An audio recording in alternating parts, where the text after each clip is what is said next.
Was funny. Mavis Staples always gave me I'll put a foot in a huzzy tail over my family type look about her. I don't know why the rest of them did. Actually, you know what? Pops had that look to him. Don't play with my family because I'll take you down. Oh, my life,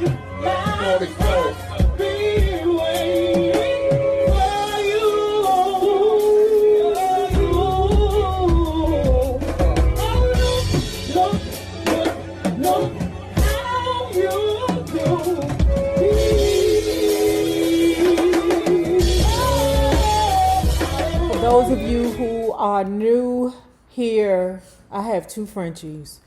We got Lulu, the older one, who snores a lot. I'm so sorry. He don't even have to be sleeping. He snores. I'm so sorry. Then we got the baby. We have him on trazodone. He's out of control. I'm so sorry. So if you hear any noises in the background, please understand I am not trying to make a mockery of this book because this book is very important. It's just that my Frenchies have no respect. Music was Roebuck's greatest passion, with one exception. When he was 11, he met a 9-year-old beauty named Ocella Ware in his grade school, and the two courted as teenagers. Born in Greenville, Mississippi, Ocella moved as a child with her parents and 4 siblings nearer to Drew to work the cotton fields. Over both families' objections, she and Pops were married in 1933. She was only 16, Roebuck 18. A daughter, Cleotha, was born to the young couple in April 1934. And a son, Pervis, followed in November 1935. Listen, we have to remember that back in the day, daughters were running to get away from their families. My aunts and my mother, all of them had their kids at 15, which was my mom, and my 2 aunts, 16. Because that was their way of getting out of the house and being grown. That's what they connected leaving the home with. Having children, getting married. I'm not saying it's okay for a grown man to be preying on a child. I'm just saying, think about it. In other cultures outside of America, you have grown men all the time courting young girls. Not saying it's okay because it's kind of disgusting to me. Back then, men felt it was their duty to take the young women away from their families and turn them into wives, mothers, homemakers. Okay? So, at least it wasn't so bad. Okay? Like, you know, Aretha Franklin and Sammy Cooke. We'll talk about that later. A daughter, Cleotha, was born to the young couple in April 1934, and a son, Pervis, followed in November 1935. By this point, Roebuck had his compass pointed north, as did all Southern blacks. Okay? To him, the South offered no future, no viable means of supporting his family. As with his marriage to Ocella, Roebuck's family was less than enthused about his plans. You ain't never been nowhere, his father declared. His brothers were all older than him, and they were all giving him advice too. Pervis Staples says, one time Uncle John told Pops, "You're a hell of a man, Roebuck, but you'll never be the man I am." They trained the behavior pattern. You stayed in line and worked for the old man until he died, and then you died. But Roebuck was listening to a different set of advisors, and they could not be denied. It always takes the baby boy or the baby girl. I'm telling you, them babies be out of pocket.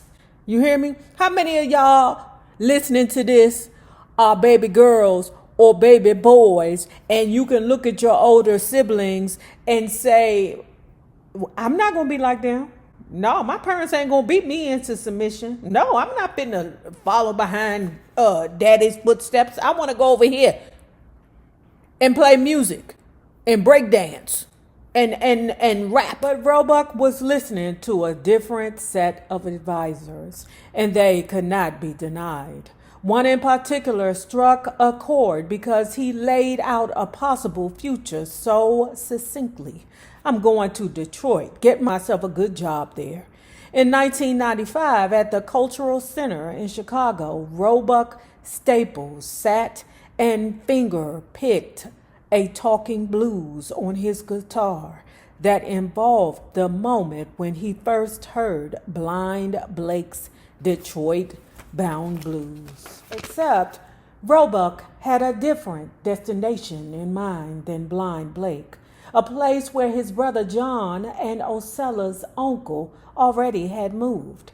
After a year of saving, Roebuck had scrounged together the $12 bus fare to Chicago. When Roebuck Staples stepped off the bus in Chicago in the first weeks of 1936, he immediately felt out of place. Y'all remember Greyhound? I love the Greyhound as long as it ain't no homeless person sitting behind me breathing on my neck. But baby, I love a good Greyhound ride. When Roebuck Staples stepped off the bus in Chicago in the first weeks of 1936, he immediately felt out of place. His summer clothes and thin jacket were no match for the shock of winter in the shadow of the downtown skyscrapers and the Great Depression. Men stood shivering in the bread lines and walked the streets looking for work, food, and extra blanket. Roebuck wondered if he'd be joining them in a couple of months. But Roebuck was never going back to the cotton fields if he could help it, no matter how out of place he felt in the cold, dirty city. After 3 months, he sent for Ocella, who showed up at the 12th Street train station with Pervis bundled in her arms and Cleotha gripping her hand. Roebuck had landed a job in a place called the House of Blood. Ocella also worked first at a rubber factory on 31st Street and later at the Morrison Hotel downtown, where she served as a maid and laundry supervisor. She also gave birth to 2 more children, Yvonne in October 1937 and Mavis in July 1939.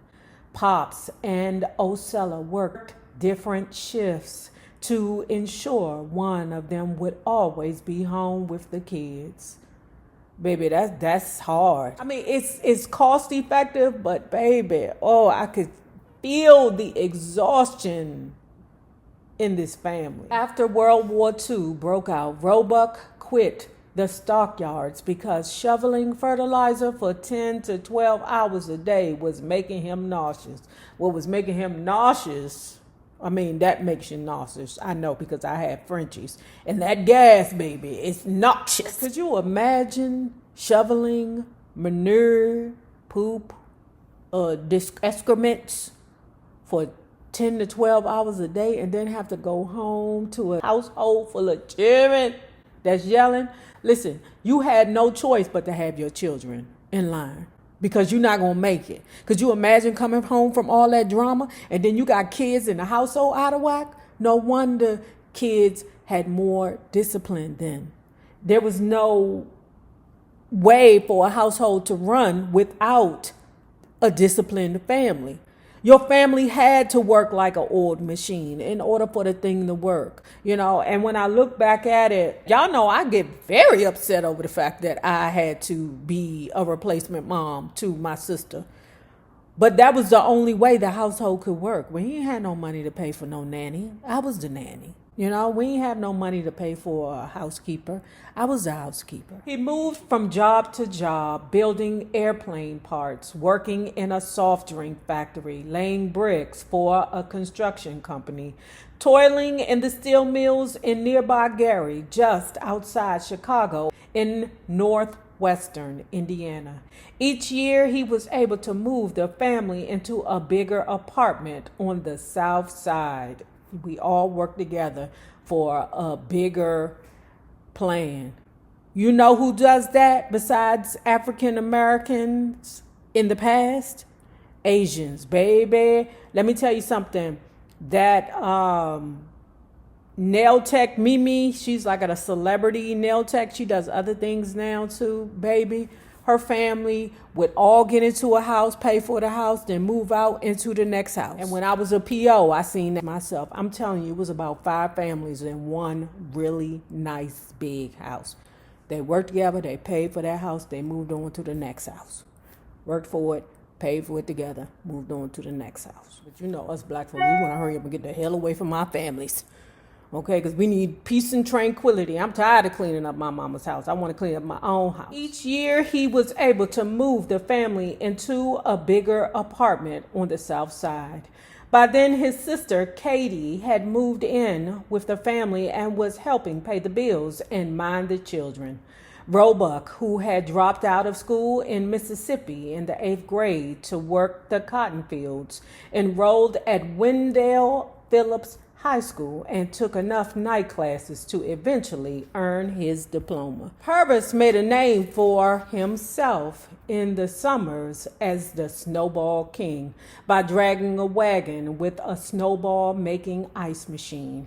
At 5 cents per fruit-flavored snowball, he cleaned up in the Junior Police Parade of 1949, hauling in $190. That's called a hustler. Pause. I know I'm talking too much, y'all. I'm sorry, but listen. I was talking to this young girl, right, from the South, right? And she said, you know, I called my boyfriend the other day, but he ain't answer. He was probably out jugging. And I said, jugging? What the heck is jugging? I don't know what that is. Miss Renee, that's trapping. Trapping. Okay, I know what trapping is. That's hustling, you know, because I'm a 70s and 80s baby. That was hustling. When you in them streets making money, hand to hand, you're hustling. But nowadays, they call it jugging. But the term hustle, it is not limited to just hand-to-hand, open-air drug market. That's not limited to that. Hustling is anything. And as I'm reading this book, the dad had the hustle mentality. This one, Pervis, had the hustle mentality. Pretty much all the kids had it in them. They was juggers. Anyway, after a while, Roebuck's dad had came to Chicago. Pervis's main job was to take care of his grandfather because after a while, his grandfather did become sickly. I think if I'm incorrect or if I remember correctly, he had a problem with his vision because of diabetes. Okay, but Pervis's main job was to take care of Grandpa. Yvonne was always such a good girl. I had to fight for Yvonne, Mavis said. I was about 11 when Yvonne got bit in the back by the neighbor downstairs at 506 East 33rd, Mary Jones. Yvonne came home screaming. I jumped in my jeans and my sneakers and I hit the door. I went looking for Mary Jones. It be them baby girls. Right now, Mavis is the baby girl. I'm telling you, it be them baby girls and them baby boys that be out of pocket. And by the time I found her, what do you call that little girl? The Pied Piper? There was so many people following me. Oh, Mavis gonna get Mary Jones. And when I finally found her, you know girls talk a lot. They like to talk smack before they swing. So she started talking. I didn't do no ... She was tall, she was mouthy, but I got her real quick. Pervis taught me how to fight the tall girls. He said, Mavis, while they talking, go get them. Those tall ones. Jump up, pull them down, and put them in a headlock. This girl screamed, and when I let go, I saw my arm was all bloody. I had pulled her earring right through her ear. I ran home, jumped in the laundry bag, and pulled the strings. That was my hiding spot, 'cause Mom would always tell us, wait till your father gets home. If he couldn't find me, then I got away. You know what's funny? Mavis Staples always gave me, I'll put a foot in a huzzy tail over my family type look about her. I don't know why the rest of them, actually, you know what? Pops had that look to him. Don't play with my family because I'll take you down. But how many of us could only imagine that daggone Mavis had hands? Even though Mavis was small enough to hide in a laundry sack, no one wanted to mess with her. She carried herself with a certain confidence, speaking or shouting as necessary in a rich, low voice that she inherited from her mother and her mother's mother, Mary Ware, a stern Bible-quoting matriarch who was even stricter than Warren. During the school year, Pops and Osella would send one or two of their children to live with Grandma Ware in Mound Bayou, Mississippi, because they couldn't afford winter shoes for all the kids. So let me tell you the reality of this. Me coming from a place where we weren't exactly rich, but we were far from poor, okay? Let me tell you something. When we lived in Southeast, the one time we lived in Southeast, when I told you my mother was separated from my stepfather, baby, I met a young man. His name was Irk. Irk, if you still alive, God bless you. We lived on 49th Street in Southeast, right across the Northeast line, and East Capitol divided us. I had never met anyone who could not afford shoes. I swear to you, the mother had brought them shoes, but they couldn't wear them until the school started, because the mother couldn't afford for them to have shoes to play around in the summer. The shoes she bought was for school, and he couldn't touch them. I couldn't believe it. If I didn't know that that was real or a real thing, I swear to God, reading these books, I wouldn't believe it. You mean to tell me you can't afford shoes? Your mama ain't got no money for shoes? Huh? During the school year, Pops and Osella would send one or two of their children to live with Grandma Ware in Mound Bayou, Mississippi, because they couldn't afford winter shoes for all the kids. Mound Bayou was a largely black community and an early center of the civil rights movement in the 50s. Yvonne thrived in the slower pace of the South. It was the love of my life living with Grandma Ware. She could cook and she knew the Bible inside and out. Preachers would come to her for advice and interpretation of the Bible passages, and it was good for my ears to hear them talk. Mavis was well liked down there too, because she was comical. Liked to hang out and talk a lot of trash. That's Mavis. I'm the quiet one, all business. I stayed, but Mavis got out as far as she could. Grandma Ware's house had an outhouse in the backyard, and on one visit, little Mavis crashed through the rotten wood into the muck below. Unable to free herself, Mavis yelled until her grandmother came running and took her straight to the bathtub. One day, Mavis is singing. Grandma ain't happy with what Mavis is singing. And Grandma says, "Oh, you singing the blues, huh? You go out there and you get me some switches." I didn't understand. Nobody told me what I could and could not sing. I came back with a handful of these switches, and she whipped me pretty good, tore my legs up. Each time she whipped me, she said, "You don't sing no blues. In this family, you sing church songs." Grandma Ware sent me back to school with a short dress on that showed my legs. My legs were all torn up, and I was ashamed. After that day, Mavis's stay in the South was short-lived. Yvonne came back to Mississippi every year until she graduated from high school, but Mavis wrote her mother begging to come home.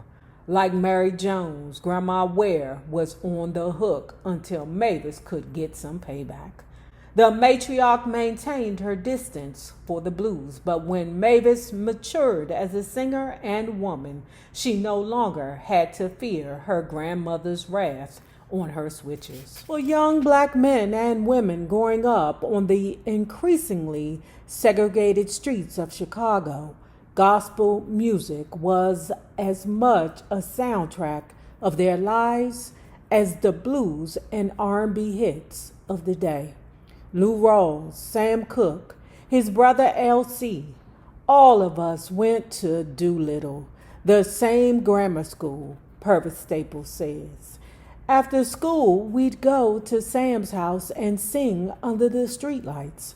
But a big old fat lady by the name of Mrs. Sherrod would come out and be all annoyed with us after a while. Take your asses out of here, and we'd be gone. So we found a place in Sam Cooke's basement to practice. Lou Rawls would be there in his flannel shirt with the pen, and he'd tell Sam to sing the high parts because he couldn't get that high. I know you effing lying. I know you ain't telling me that Sammy Cookie, Lou Rawls, and Pervis Staples all were friends and hung around in Sammy Cookie's basement and sang songs together? Shout out to all of you all who have made it to part 2. Tune in tomorrow at 6 a.m. so you can check out part 3. Please remember, the same people that you meet on the way up will always be the same people that you meet on the way down. Naysayers, my patron loves, love bugs. Subscribers, have a good one.